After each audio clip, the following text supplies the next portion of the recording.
Springboks hosting the Pumas in Pretoria.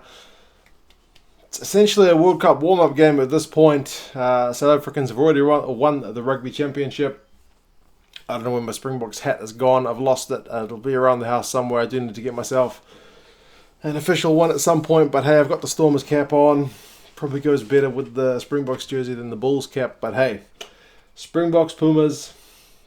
Springboks have made a whole raft of changes. I'll put those in the description. Rassie Erasmus is still working on his squad and he's giving some guys a run. It's essentially a whole new team. So it's going to be really interesting to see how these guys go. Pumas have switched things up a fair bit as well. Some guys are getting a rest, but some guys who you thought might be getting an extended break are still back. So it's going to be an interesting one. The Pumas will have a bit of a point to prove because last week in Argentina, 46-13 was a bit of a drubbing. So in terms of getting themselves ready for a World Cup cycle, I suppose they won't mind too much the fact that they lost it pre-World Cup. But if they take that kind of form into the World Cup, it will be troubling. Springboks form is just on the next level at the moment, so they seem to be peaking at exactly the right time. As I said, teams will be in the descriptions, but whole new Springbok team. So front row of Thomas du Toit, Schalk Brits, who is captain, and Vincent Koch. So it's a whole new front row. It's guys who didn't get game time for the most part in the Rugby Championship, so it's good to see these guys get a run. Second row, and it's kind of hard to believe that this is your second locking pair, but it's Snyman and Jager. So those guys would be first choice locks in many countries, but in South Africa at the moment anyway, they seem to be behind Etzebeth and Mostert, so that really does speak to some amazing depth. Great news for the Springboks is that Kolisi is back as well. He is in the number 6 jersey. Elstadt is at 7 and Marcell is at 8. But Kolisi is not captaining this one. Given that he's only just kind of come back from a long-term injury, you would think they will... I thought he might have been on the bench, but they've started him. Perhaps he will come off relatively early just to see how he goes, because they do not want to risk him being injured going into the Rugby World Cup. 9-10 combo is Reinach and Jantjies. Almost got that the old way I used to say it. So yeah, Reinach probably needs a run as well. As good as Herschel Jantjies has been, and Faf, he's the incumbent, but it wasn't his best performance last week. Reinach still needs to get a run because he's been called up back from England for a reason, so he needs to play and see what he can do. Jantjies is probably, this is Elton, is pretty much guaranteed to be that second choice, number 10 behind Pollard, but again, he does need minutes, and he played pretty well the last time he started. Midfield is Esterhuizen and Kriel. Again, seems to be perhaps the second choice behind Dillyn and but I guess again, time will tell for that one. Wings are Nkosi, Leyds, and fullback is Warrick Gelant. So a lot of guys that I'm very excited to see play. Esterhuizen, I've still got faith that he can kick it up a notch and really excel in the Springbok jersey. It hasn't quite happened yet. Gelant is one of my favourite players, and to be fair, Leroux didn't have his best showing in the Rugby Championship, as short as it was, so Gelant gets an opportunity. And just overall, very excited to see these guys get a run. The bench, Ntubeni, is it his debut or has he played one game before? He's not played many games for the Springboks. If he has played, he had a long injury layoff, but again, he's a very solid hooker. Gqoboka, Wilco Lood, Marvin Orie, Marco van Staden, Kwagga Smith, Faf de Klerk on the bench, and Frans Steyn. So Frans Steyn cannot buy a start at this point.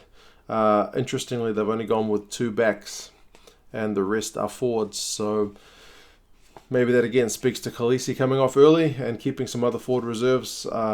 We'll see, but it looks interesting. In terms of the Argentinian team, some of the guys are the same. Some of the guys have been moved around in position.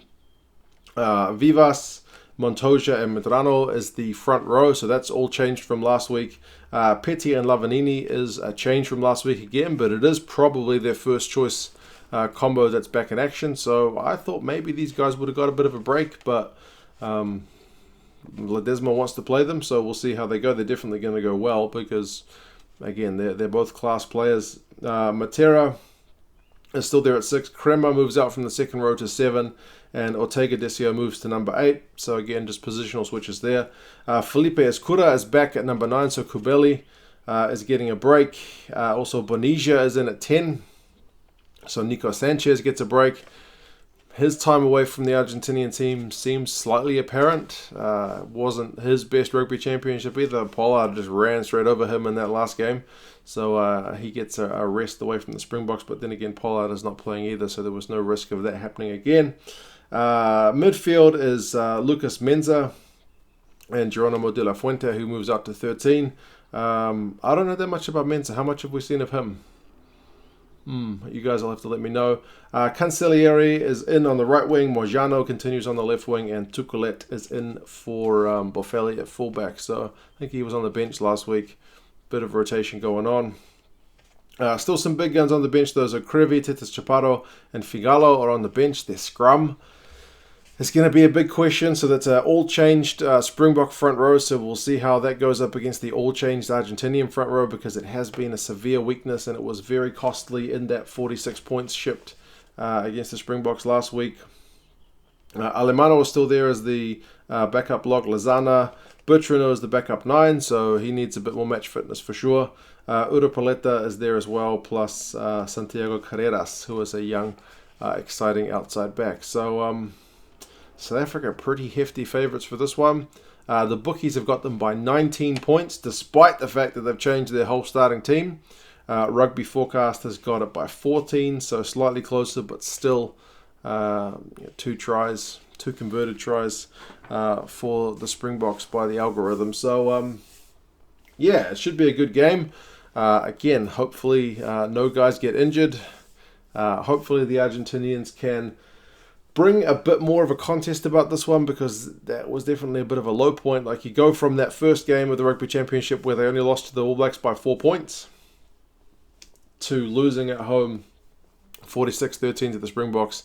After the kind of highs of the Jaguares, the Pumas are dropping down a bit. So I don't know what the World Cup expectations are at this point. It's a tough pool they're in, so they're going to have to beat either France or England. But yeah, hopefully they can find some form in the coming weeks. You guys let me know your thoughts on the game. How do you think this one is going to go? I think this one's on at about 3 o'clock in the morning here in New Zealand, so I may have to get up and watch this one at about 6 o'clock in the morning. I'll get up and watch a delayed broadcast, which might mean that I'm kind of simultaneously watching 2 games with the Scotland and France game on being at the same time. But that's tough to watch 2 games at once, but given my kids will be out of bed not long after, it's kind of a needs must thing. But hey, you guys let me know your thoughts on what's going to happen, and yeah, I'll talk to you again soon. See you later.